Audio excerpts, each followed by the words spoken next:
بسم الله الرحمن الرحيم. إن الحمد لله نحمده ونستعينه ونستغفره ونعوذ بالله من شرور أنفسنا ومن سيئات أعمالنا. من يهد الله فلا مضل له ومن يضلل فلا هادي له.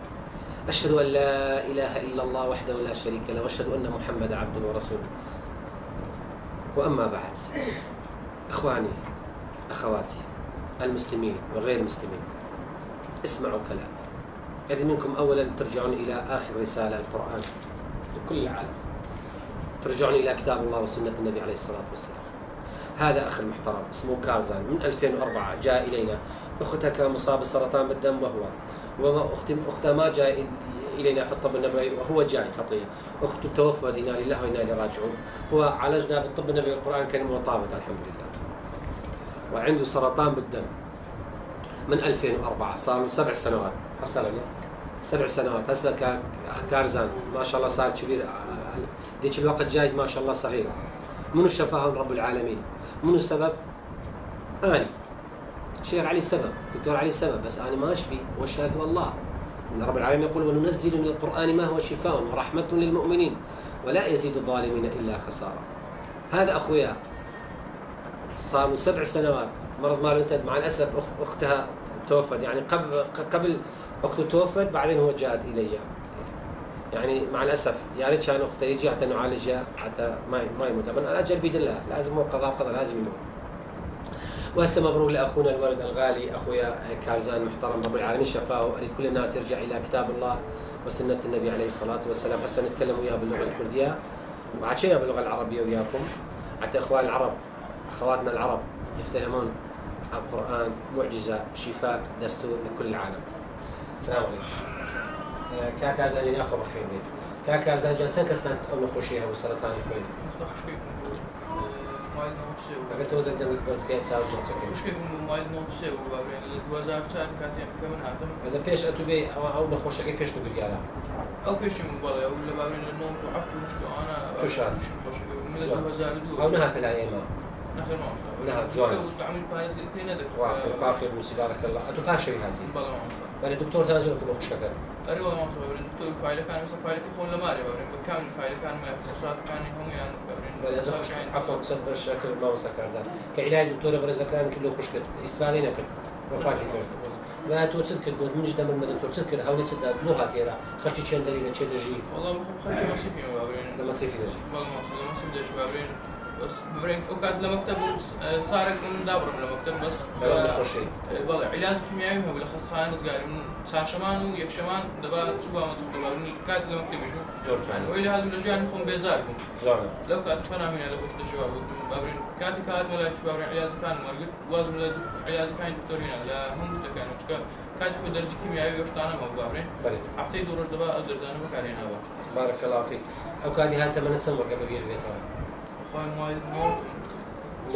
سعد كتكوي ما شاء الله عندنا ناس يوان قبل جوان بتي خوشويستي ما مستا كارزانجان كو علاجك كل زاني دو تشابي كل زاني تشابي شو دكتوري تشام قلت اخوي بابرن ما غانا تبدل دكتور كيف ما يفحص خيني اللي بده كردم اقدار كردوا بابرك مده باريس كم طاو سيمانكم بابرن تسوي شو في وانا نخم كم مده كي طاو بابرن فحصي خيني كومبليت كردوا دكتور قلت يستا خيني تو خيني منا اوكاتي مثلا اسرار الشيء اساسا يحزر باش سيخوتك او كان دكتور بابرين قلت خيني تو يستا خيني من بابرين اول شيء لنا نعمل مع بابرين ذاك برزك قد استاذ سلام لك عرفت شي زور ساكت هذا زور سلام لك قربان استا عيب ما سدجي ودخيوني وكان يفوت دكيو وقفت داربي كاكازان كنز شي جواني حس كذا قرآن معجزة خوش كذا وفاتك بما ناخذ يا ربي خوي والعافيك زاني وكنز القرآن شفاء زور لو يبقى لك في كذا كانوا في وزناك أو حكمتان كردستان هم جيهان ولا استاج جناب أقدار تازة بس ما كد يا رب لأمريكا نخش كهينا توشي سرطان انتشاري أمريكا سبرجلك لازم البدو ما جتاق والحمد لله يا حكومة أمريكا دعوتنا ما بناردينا استارقنا الباسبورت ده اما رازين نقي مرازين بما خوش بس مسجد ابن الاسلام وبرزانا واجبكم بشر بلا ما دش ما بدي بالامريكا بين واشنطن نخوش كي زور معنا امريكا شش ما دغرين بيكو بزاوت سعيد زكاتو دكي جناب قد شاد بالبيات زور مهم وزور وتم والله من نميه من جورا ما جاب دايت ولا خسكي وتم خواي جورا جورا قرآنك شفاء من سنيمة أنا بس تكمل نسي أخوة بيغمر تقول نسي ما خاش فلينا بس حكومة أمريكا لوزارة تدريس أمريكا دعوتنا من ناس بملايين دولار جدهم صرف ذا كان عزناك ما قصيد كان بس يستاهل والله راسك كانت بيدرن هم مصاريف مس أمريكا والله والله إذا بخاتي إخوي جورا جميل بخاتي أول شروطي كردستان وعراق مزيانة مش زور فقيرا نكوت بخوتنا غدار حكومة يعني بيزنا عقيار متي من هذا غداخو حكومة العراق دستورشان لكن يعني متي مداو شهادة دكتوراه إذا ما طبي نووي عندنا خوشي حكومة العراق وعندنا برمالا كان سرطاني أبو تشابو علاج ما تشابون يكشف شهادة دا مودي هم بارين خوش خانة شيء متصل دبين بس بشرتش إلى كردستان ببغداد لما رازينا وين الحمد لله خوي يقول يا رمتي دام لقبل كان مع عملي عارض خاين لكن يا خوي يقول بركة زوري دائما بباريخ وما ندرس ما كنت خوي يقول يا رمتي دائما قرباني بس تاهيس كسر يا رمتي من ده تقول خوي يقول بس واسي هم كسيج لكن أو كساني زور الخوش بونا خوش خاني أنا خوش خانش بناوي هيس كسر يجنيه بس بناوي يكسي أجنبي محمد صلى الله عليه وسلم سكوت بيغمر إخوي يقولوا بيغمر كقسكاني بيغمر إخوي بولا بيغمر دو من هاد منش أو كاري ممكن أو زان استجوريا جيشنا أمريكا استا هزاران جنزي وكو جنزة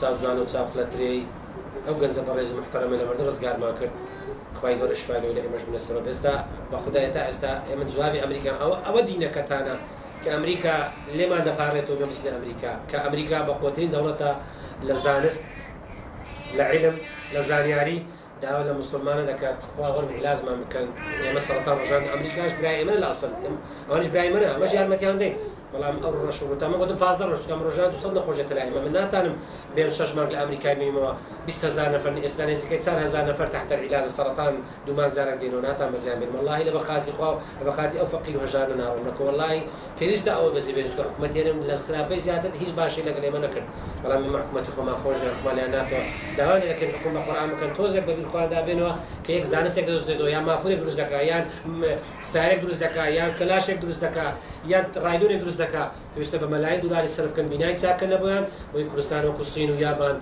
أمريكا شد بخوي دروس كا نكشتهم استراد دولتان بومامبي يا ربي خداي هالكسك بو خطو دكا بو سركوتني تو دكا بو ما ينصر الله ينصر بو تو دكا يا ربي خويا سركتو سرف رازم كي يا ربي خويا قبل تو ناكم بو حزب دكا بو بارا دكا بو خلق فيلا خلق دكا يا ربي خويا سرم ميخي برو باش مبين أقصاني من صالي نوتا كان يا ربي خويا قبل بيش بتسم كزول برو بيش بردي خويا سباس لكن نخش خاني في غمرة كذا صلى الله عليه وسلم ومن يبكي كأمريكا كانوا أوروبيا كان بملايين قرن وصل أو دينا باكي وتساج من وعدش إن شاء الله استداني إنكم بلام زاري سمريان هبي من ناتان مش مال الأمريكي من يوم مرشون تكي رفقين وهجار بس كنت جا يقدر زي كيميائي بس يقول يقل ده وقبولني إن شاء الله شيء ما فرق بأمريكي وأوروبيا كان كمس يعيش نواج الأصل ده براي إيمانا إن شاء الله دنيش ده بنبرا وعرمت شان ده إن شاء الله استداني شان دكم بس زاري بات وزيك صبر ما ليه بقول زاري إيمانات وين أمريكا طبعا ما مستكار زني ما يسكنالين أوش خبرش خوش نويت وش خبرش نوية أو الأمريكا ما دعوت لها للخشخانة أمريكا وزارة تدريس أمريكا دعونا من رسمونا لما ملايين دولار شرع صرف دكا ومصاريف كنا خشخانة نبدأ من نعم يقال وكنت أجد قربان أوش محمود الربيط كأوش معزش جوريك أو جنز زوانا خشكيتي وفاتي كرت نهات الأيام ولو من شامل كده خواي جورك ما مستكار زين ساكتو استا ما لازم أكن كارزان شاكبو خواش ولا منك نخوش سرطاني لوكيميا إلى يلبو أي سرطاني إلى الخطتين نخوشيا كدكتورة كانش بريزن شيخ كانش بريزن سيدة كانش بريزن والله شفاء هذا سخاي جوري استاش لقى ما مستكار زين تزولتش لكن دو دقيقة ديكرين إن شاء الله لسنا السرباين نخوش خانة كون لسنا دري ويوكا كارزانا كهاد ناو خانيش كلاوي كاريتا بالوايا لا لزي قديم والعظم فرق استاش هات نخوش خانة في رمضان صلى الله عليه وسلم إن شاء الله زور ما نمعقلوا لكانش داخلين نفر سيوك نفر نتواني بيني توا بزاري هيدي تسكا نخوش خانة بيسي دفتري دري حتى هسا نيزكي باز دفتري دري قرويلي استا بباز بيز ورقي قرويلي نخوش خانة إن شاء الله داولا كزنا كن يارمة إمام دا بس داولا أخوي دا كن يارمة إمام دا بويسيو قرويلي بكرم أواني لأمريكا أوروبا دين تسكا زور دميني وسيدة كان دبين إن شاء الله سباس خواج لكم بصدان أمريكي أوروبي سرطان بعلاج ما كان بدنا إسلام وسيدة كان بلاويته والحمد لله وش فضل إخويا هذا من فضل ربي طبعا زباب بروين كاكازاني لقرم بي وي تسكو إيماني لخوش كم يا دخسي خوش دكان ما تسشم ربي مبارك لي لا أو كاميرش دكان ما عم بي قربان فرم ما مستكارزان ما شاء الله ما مستكارزان